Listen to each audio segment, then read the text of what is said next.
Next आती है हमारी रेगुलेशन 7 सब रेगुलेशन 3। ये बहुत इंपॉर्टेंट रेगुलेशन है और इसमें क्या है, अमेंडमेंट हुई है। इस टॉपिक में क्या हुई है, अमेंडमेंट हुई है। ये जो कंडीशन है इसमें अमेंडमेंट हुई है, amendment by ICDR amendment regulation 2022, 14 जनवरी 2022 की ये अमेंडमेंट है। आपके दिसंबर अटेम्प्ट में और जून अटेम्प्ट में दोनों में एप्लीकेबल है। ये बहुत इंपॉर्टेंट है पॉइंट और बहुत थोड़ा टेक्निकल पॉइंट भी है, बट हम इसे आसान भाषा में समझते हैं कि है क्या। अमेंडमेंट क्या हुई है, अमेंडमेंट से पहले क्या था, पहले आप इसका बिल्कुल सिंपल समझो ये है क्या। ये बात करता है रेगुलेशन 7 सब रेगुलेशन 3 बात करता है utilization of IPO proceeds for future inorganic growth या फिर फॉर जनरल कॉर्पोरेट पर्पसेस। ये रेगुलेशन कहना क्या चाहती है, इस अमेंडमेंट के आने से पहले क्या लिखा था कि जनरल कॉर्पोरेट पर्पस, इसका जो अमाउंट होगा it can not exceed 25%, it cannot exceed 25% of total amount raised। ये इतना कह के चुप हो जाता था, ये रेगुलेशन इतना कह के चुप हो जाती थी।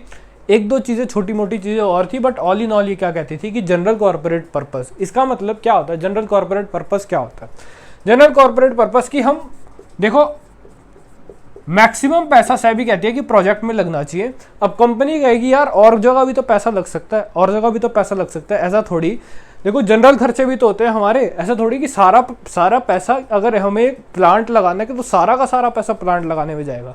और भी चीज़ें होती हैं, हर 1000 तरीकों की फीस होती है, 1000 तरीकों की हम एक्सपेंस करते हैं, काफ़ी चीज़ें होती हैं जो प्लांट को हम डायरेक्ट हम उसको नहीं कह सकते ये प्लांट में लगा है, बट है तो वो पार्ट इसी का ही है, तो पार्ट हमारे प्रोजेक्ट का ही है, तो वो पार्ट तो कंपनी का ही है ना, कंपनी को तो पैसा चाहिए ही ना। कंपनी ऐसा नहीं हो सकता कि सारा पैसा प्रोजेक्ट के सारा का सारा पैसा प्लांट में लगा देगी। तो कंपनी वो पैसा वेस्ट ना करे, तो एक जनरल कॉर्पोरेट पर्पस पे हमने लिमिट लगाई हुई थी, सेबी ने लिमिट लगाई हुई थी 25% की। अगर आपको जनरल कॉर्पोरेट पर्पस के लिए अमाउंट क्या करना है, जनरल कॉर्पोरेट पर्पस के लिए अमाउंट आपको चाहिए तो कितना आप खर्च कर सकते हो, maximum 25% of total amount raised. इतना कह के ये चुप हो जाती थी रेगुलेशन। चेंज क्या आया ये सुनो। अभी पिछले दिनों में ना, पिछले साल क्या हो रहा है ना, आजकल IPO बहुत आ रहे हैं। पिछले साल भी काफ़ी आए हैं और उससे पिछले साल भी काफ़ी आए हैं। आजकल बहुत सारी स्टार्टअप कंपनीज आगे आ रही हैं, टेक्नोलॉजी कंपनी बहुत बढ़ रही है, बूम पे जा रही है ये। तो IPO में क्या होता है ना, जो स्टार्टअप कंपनी, टेक कंपनी है, ये क्या होती है, एसेट लाइट कंपनी होती है। इसका मतलब इन कंपनीज को बहुत ज़्यादा क्या चाहिए, प्लांट नहीं चाहिए, मशीनरी नहीं चाहिए, इनको क्या चाहिए, एक ऑफिस चाहिए, अच्छे सिस्टम्स, अच्छे कंप्यूटर सिस्टम्स चाहिए, स्टोरेज सिस्टम अच्छा चाहिए, टेक्नोलॉजी चाहिए, रिसर्च एंड डेवलपमेंट की चीज़ चाहिए, यही चाहिए। इनको कोई प्लांट सेटअप नहीं करना, समझो, इनको कोई मैन्युफैक्चरिंग प्लांट नहीं बनाने, इनको एकड़ों में ज़मीन नहीं चाहिए। इनका एक ऑफिस में काम चल जाएगा, एक मीडियम साइज ऑफिस में इनका, यहाँ अच्छे साइज के ऑफिस में इनका काम चल जाएगा। तो ये टेक कंपनीज क्या होती है, एसेट लाइट। इनके पास कोई बहुत भारी एसेट्स नहीं होते, कोई बड़ा प्लांट में मशीनरी नहीं होता, कोई बहुत बड़ा इक्विपमेंट नहीं होता। ऐसा नहीं होता कि हज़ारों करोड़ की या 100-150 करोड़ की कोई मशीन आ रही है, ऐसा नहीं होता। मशीन आती है इनकी 10 लाख, 20 लाख, 50 लाख, 1 करोड़, इतने की इनकी मशीनें आ जाती हैं। तो ये क्या होती है, एसेट लाइट कंपनीज होती हैं। टेक कंपनीज में आपको काफ़ी ये ट्रेंड देखने को मिलेगा कि टेक कंपनीज में एक्विजिशन बहुत होता है। टेक कंपनीज क्या करती हैं, देखो, अगर क्या है कि मेरी एक टेक्नोलॉजी है, ठीक है, और मैं देख रहा हूँ सामने वाली कंपनी एक अच्छी टेक्नोलॉजी बना रही है। अगर मैं इन दोनों टेक्नोलॉजी को मिक्स कर दूंगा, इनका जो सिनर्जी इफेक्ट आएगा ना, बहुत अच्छा आएगा। अगर मैं दो टेक्नोलॉजी को, अगर मेरा जो प्रोडक्ट है इसके साथ मैंने किसी और टेक्नोलॉजी को अगर मर्ज कर दिया, तो मेरा जो क्या है, बहुत अच्छा रिजल्ट आएगा। तो टेक कंपनीज क्या करती है ना, ऐसी कंपनीज को एक्वायर कर लेती हैं जो इनको लगता है कि इनके प्रोडक्ट में वैल्यू एडिशन करेगा।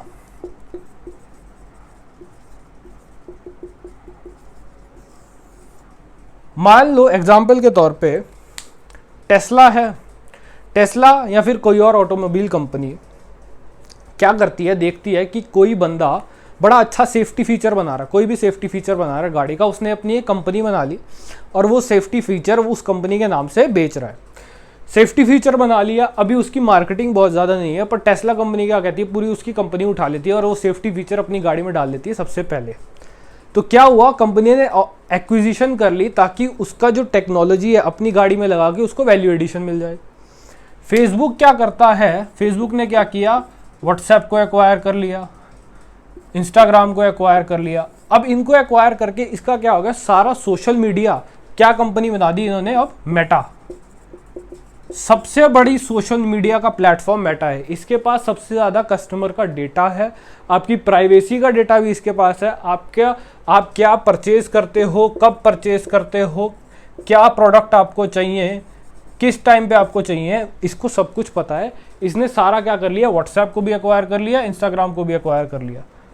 अब आपको क्या है, फेसबुक पे अगर आप इंटरनेट पे कोई चीज़ देख रहे हो, आपको उसी की ऐड फेसबुक पे दिखेगी, उसी की ऐड इंस्टाग्राम पे दिखेगी, और व्हाट्सएप में भी अब तो पेमेंट ऑप्शन आ गए, यूपीआई ऑप्शन। तो क्या है, ये सिनर्जी इफेक्ट होता है। टेक्नोलॉजी कंपनीज में क्या होता है, प्रोडक्ट सिनर्जी इफेक्ट जब आता है तो प्रोडक्ट और निखर के आता है, तो इनमें एक्विजिशन बहुत होती है।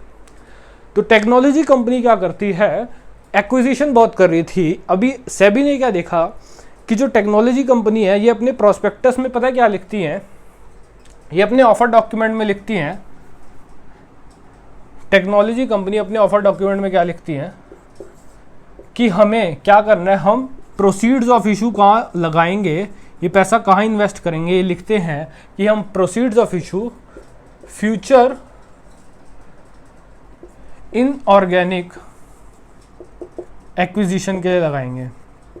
हम क्या करेंगे, पैसा एक्विजिशन, फ्यूचर एक्विजिशन के लिए यूज करेंगे। जब भी हमें कोई कंपनी सही मिली, अभी हम कंपनी ने ढूंढा नहीं, हमने कंपनी को आइडेंटिफाई नहीं किया है, तो जब भी हमें कंपनी मिली तो हम उस कंपनी में पैसा लगा देंगे। और इससे होगा क्या, हम पैसा तो आज उठा रहे हैं पर हम लगाएंगे कब, ये हमें भी नहीं पता। सेबी को क्या लगा, यार यहाँ पे एक छोटा सा फ्लॉ है और वो फ्लॉ इन्वेस्टर्स के पैसे को खराब कर सकता है। ये क्या बता रही है ना, ये नहीं बता रही कि मैं किस कंपनी को एक्वायर करूंगी, इन्होंने टारगेट कंपनी को अभी आइडेंटिफाई ही नहीं किया। ये कंपनी, ये क्या है, अभी उसको सर्च कर रही हैं, अभी ये सर्च मोड पे हैं, अभी तो ये उनको ढूंढ रही है। जब इसको कंपनी मिलेगी वैसी तो ये उसको एक्वायर कर लेगी। तो सेबी ने कहा यार ये तो बात ठीक नहीं है, अगर तुम्हें कंपनी ना मिली तो इन्वेस्टर का पैसे का क्या होगा, और क्या गारंटी है कि तुम्हें कंपनी मिल जाएगी। भाई तुमने अपने प्रोस्पेक्टस में क्या लिख दिया कि हमें एक्विजिशन करनी है, हम ये पैसा किस लिए उठा रहे हैं, एक्विजिशन के लिए उठा रहे हैं, पर तुमने ये नहीं बताया कि हम किस कंपनी में पैसा लगा रहे हैं। तो इन्वेस्टर्स को भी नहीं पता कि हमारा पैसा अल्टीमेटली किस कंपनी में जाकर रहेगा। ये जो प्रोसीड्स हैं, किसी और कंपनी के शेयर्स लेंगे, ये जो प्रोसीड्स हैं है तो अल्टीमेटली इन्वेस्टर्स का पैसा ही। ये इस कंपनी को पैसा दे रही है और ये कंपनी कह रही है कि मैं आगे किसी टारगेट कंपनी को एक्वायर करूंगी, और ये टारगेट कंपनी कौन है अभी ये पता ही नहीं। तो सेबी कहता है यार ये क्या सिस्टम है, अगर तुम्हें पता ही नहीं तो ऐसा नहीं हो सकता कि हम तुम्हें सारा का सारा फंड यूज करने दें, सारे के सारे प्रोसीड्स यूज करने दें इस एक्विजिशन के लिए। अगर तुम्हें नहीं पता तो तुम्हारे पे एक लिमिट लगा दी, नहीं पता तो तुम्हारे पे क्या लगा दी, एक लिमिट लगा दी। और अगर तुम्हें पता है कि अगर तुमने बता दिया कि हमें अपने प्रोस्पेक्टस में बता दिया कि हम ये पैसा इस कंपनी को एक्वायर करने में लगाएंगे, ये पैसा हम इस कंपनी को एक्वायर करने में लगाएंगे, तो आपके ऊपर कोई लिमिट नहीं है। लिमिट कब लगाई समझ आ गई, तब आपने ये तो लिख दिया कि हमने एक्विजिशन करना है, पर आपने ये नहीं बताया कि आपको किसको एक्वायर करना है। अगर आपने ये भी बता दिया कि हमें एक्विजिशन भी करना है और एक्वायर करना है किसको, टारगेट कंपनी का भी नाम बता दिया, तो आपके ऊपर कोई लिमिट नहीं है, आप सारा पैसा यूज कर सकते हो। तो इस अमेंडमेंट के आने से पहले ऐसा कोई रूल नहीं था कि आपके ऊपर कोई लिमिट नहीं थी कि आप एक्विजिशन में बिना टारगेट कंपनी का नाम बताए आप 100% प्रोसीड्स भी यूज कर सकते थे, किसके लिए, एक्विजिशन के लिए। पर आज के डेट में सिचुएशन चेंज है। Future in organic growth can not exceed इसका अमाउंट जो है can not exceed 25% of total amount raised. अब आप कहोगे कि 25, ये समझ आ गया कि 25% यहाँ पे और 25% यहाँ पे, 50% हो गया, 50% हो गया। सेबी कहता नहीं, ये 50% नहीं हुआ। ये बात लिखी है रेगुलेशन 7 सब रेगुलेशन 3 में। ये बात लिखी है proviso, first proviso to regulation 7 sub regulation 3। अब बात बता रहा हूं मैं आपको सेकंड प्रोविजो में क्या लिखा है। सेकंड प्रोविजो में ये लिखा है कि future inorganic growth plus general corporate purpose का अमाउंट, ये together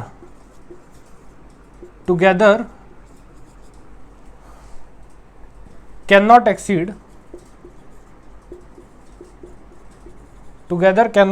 35% of total amount raised. ये लिखा है रेगुलेशन 7 सब रेगुलेशन 2 में। जनरल कॉर्पोरेट पर्पस का अमाउंट लिखा है रेगुलेशन 7 सब रेगुलेशन 2 में। ये बात लिखी है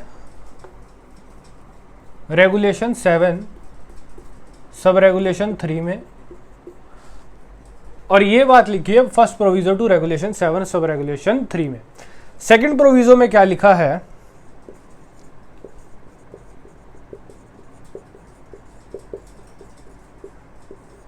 यहां लिखा है कि अगर आपने टारगेट कंपनी का नाम बता दिया कि हम इस टारगेट कंपनी को एक्वायर करेंगे, तो आपके ऊपर ये जो 25% की लिमिट है ना, ये जो लिमिट है आपके ऊपर रेगुलेशन 7 सब रेगुलेशन 3 में, जो आपके ऊपर लिमिट है, ये आपके ऊपर नहीं लगेगी।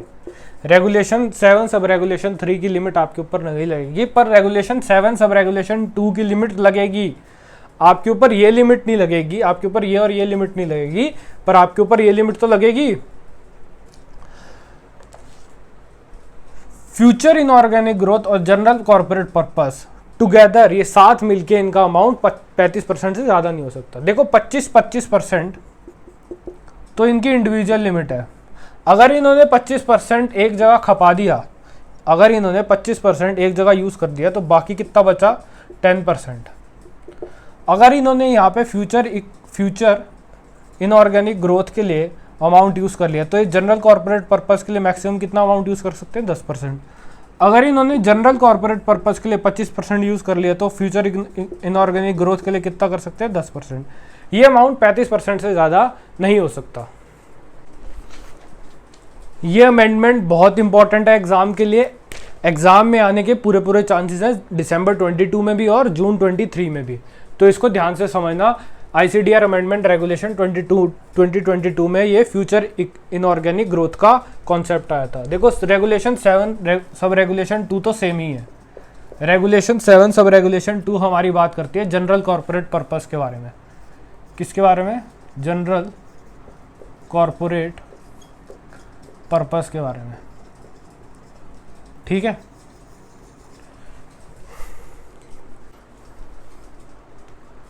इसमें क्या लिखा है, amount of general corporate purpose, amount of general corporate purpose या amount for general corporate purpose as mentioned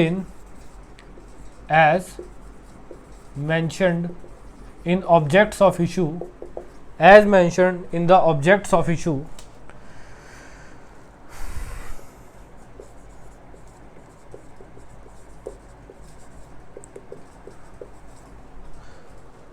in draft of a document,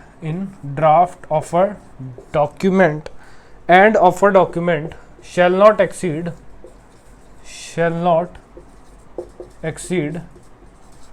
25% shall not exceed 25% of amount being raised।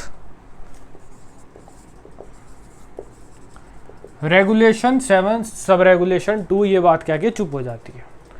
Regulation 7 sub regulation 3 क्या कहती है, ये लिखो। Regulation 7 sub regulation 3 ये बात करती है हमारी फ्यूचर इनऑर्गेनिक ग्रोथ और जनरल कॉर्पोरेट पर्पस। इसकी लिमिट की बात करती है, इन दोनों के कंबाइंड लिमिट की बात करती है, और ये बात करती है कि कोई कैप नहीं लगेगी अगर आपने टारगेट कंपनी के बारे में बता दिया।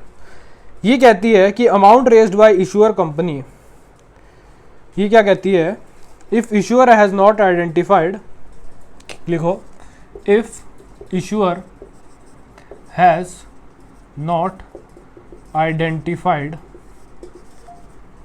If issuer has not identified investment target, हमने टारगेट कंपनी को आइडेंटिफाई नहीं किया in offer document,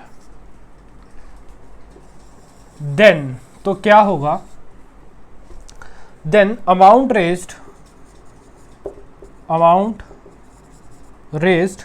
bye issuer company in offer document and draft offer document, ये भी यहां पे लिख लेना। Amount raised by issuer company for future inorganic growth together with, या फिर and general corporate purpose for future inorganic growth. यहाँ पे आप फ्यूचर इनऑर्गेनिक ग्रोथ इसको लिखने के बजाय आप लिखना अनआइडेंटिफाइड इनऑर्गेनिक, और अनआइडेंटिफाइड इनऑर्गेनिक, इसको क्या लिखना, अनआइडेंटिफाइड इनऑर्गेनिक एक्विजिशन और स्ट्रेटेजिक इन्वेस्टमेंट। क्या ये अनआइडेंटिफाइड इन्वेस्टमेंट एक्विजिशन और स्ट्रेटेजिक इन्वेस्टमेंट। देखो आप फ्यूचर इनऑर्गेनिक ग्रोथ भी लिख सकते हो, अगर आप ये एक बारी ये लिख के ब्रैकेट में लिख दो कि हम इसको आज इसके बाद फ्यूचर इनऑर्गेनिक ग्रोथ बोलेंगे, आप एग्जाम में ऐसे भी कर सकते हो। एक बार आपको ये पूरा बताना है कि ये इसका मतलब क्या है। इसका मतलब क्या है, अनआइडेंटिफाइड इन्वेस्टमेंट एक्विजिशन और स्ट्रेटेजिक इन्वेस्टमेंट, जो कि अनआइडेंटिफाइड है, and general corporate purpose amount raised by issuer together shall not exceed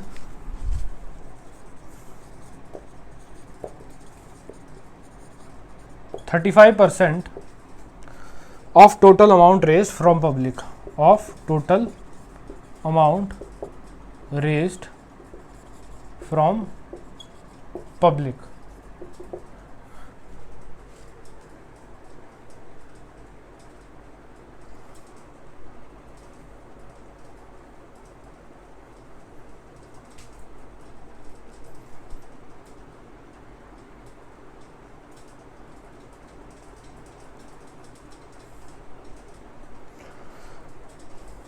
first proviso to regulation, first proviso to regulation 7 sub regulation 3 क्या बोलता है, ये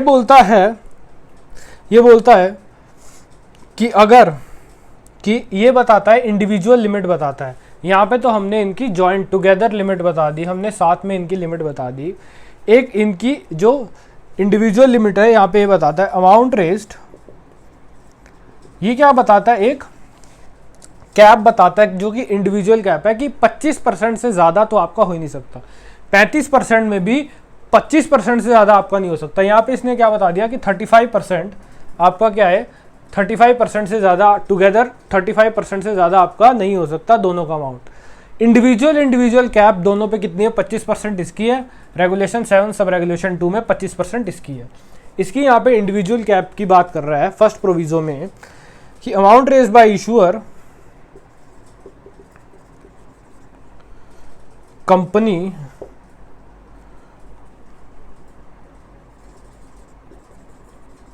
ईयरमार्क्ड का मतलब डेजिग्नेटेड, या फिर कंपनी जो प्लान कर रही है, plan to use. Amount raised by issuer company earmarked for future inorganic growth, for future inorganic growth shall not exceed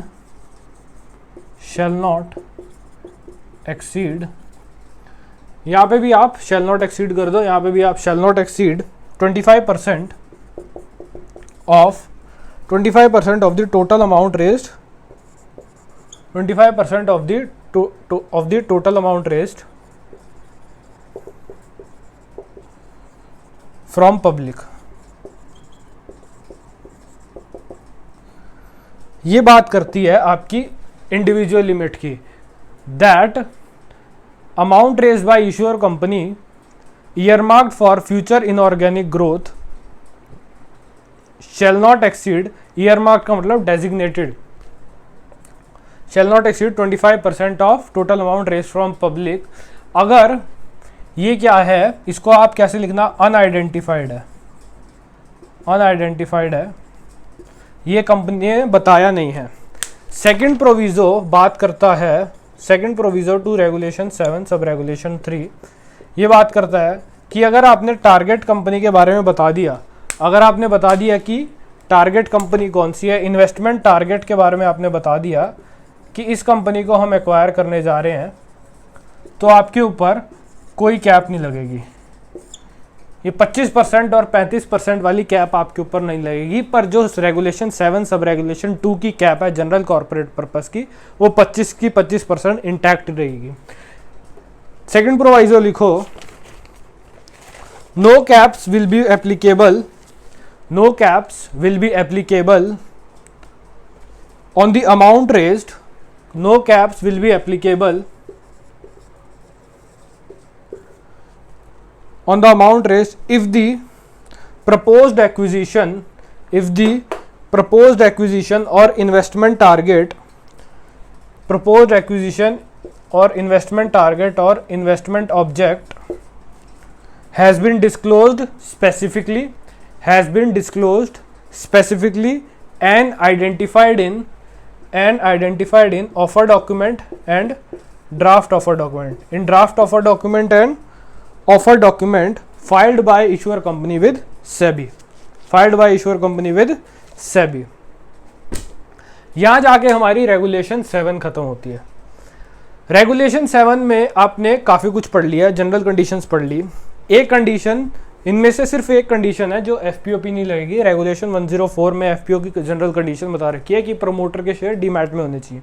promoter के शेयर ऑब्वियसली डीमैट में होंगे, अगर कंपनी का एक बार आईपीओ आ चुका है तो प्रोमोटर्स के शेयर डीमैट में होंगे। हमने कंडीशंस पढ़ी क्या क्या, कि इन प्रिंसिपल लिस्टिंग अप्रूवल लेनी है आपको, डिपॉजिटरी के साथ एग्रीमेंट करना है, आपके शेयर्स क्या होने चाहिए, डीमैट में होने चाहिए, प्रोमोटर्स के शेयर किस में होने चाहिए, डीमैट में होने चाहिए, आपके सारे शेयर्स क्या होने चाहिए, फुल्ली पेड अप होने चाहिए, नहीं तो उनको फोरफिट कर लो।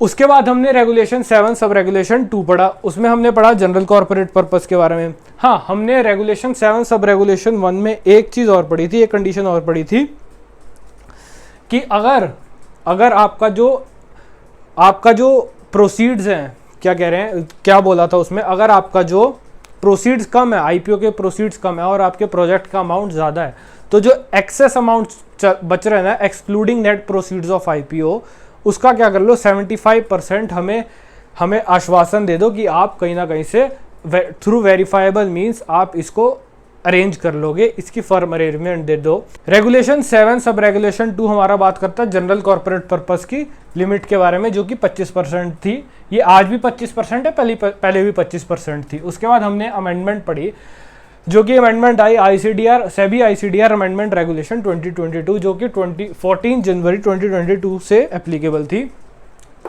इसमें क्या बोला, ये बहुत इंपॉर्टेंट अमेंडमेंट है। इसमें क्या बोला कि फ्यूचर इनऑर्गेनिक ग्रोथ, इसका amount plus general corporate purpose का अमाउंट 35% से ज़्यादा नहीं हो सकता। इंडिविजुअल लिमिट बताई 25%, और सेकंड प्रोविजन ने ये बताया कि आपके ऊपर कोई कैप नहीं लगेगी अगर आपने इन्वेस्टमेंट टारगेट बता दिया ऑफर डॉक्यूमेंट में और ड्राफ्ट ऑफर डॉक्यूमेंट में।